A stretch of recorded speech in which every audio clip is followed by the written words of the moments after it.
సాక్షి డిబేట్లో ఒక జర్నలిస్ట్ వాళ్ళు మాట్లాడే భావంగా ఏదో మాట్లాడారు. ఆ మాట్లాడిన దాన్ని తప్పని చెప్పి, ఖచ్చితంగా మేమందరం కూడా తప్పని చెప్తున్నాం.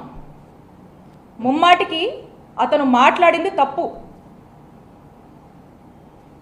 అతను మాట్లాడింది తప్పని సాక్షి తన వివరణ ఇచ్చింది. ఆ జర్నలిస్ట్ మాట్లాడినటువంటి మాట తప్పని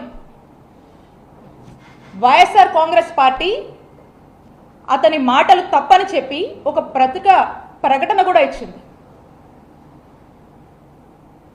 నా వ్యక్తిగత అభిప్రాయం కూడా, అతను మాట్లాడినటువంటి మాటలు ముమ్మాటికి తప్పే.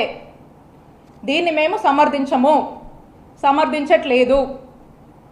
అయినప్పటికీ కూడా ఒకవైపున సాక్షి తప్పని చెప్తుంది, వైఎస్ఆర్ కాంగ్రెస్ పార్టీ తప్పని చెప్తుంది, మేమంతా కూడా తప్పని చెప్తూ ఉంటే మేము స్పష్టంగా తెలియజేస్తున్నాం, మేము స్పష్టంగా డిమాండ్ చేస్తున్నాము.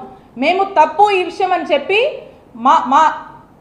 మా సాక్షి తరఫున, మా సాక్షి ఛానల్ తరఫున, వైఎస్ఆర్ కాంగ్రెస్ పార్టీ తరఫున మేమందరం కూడా తప్పని చెప్తూ ఉన్నాము.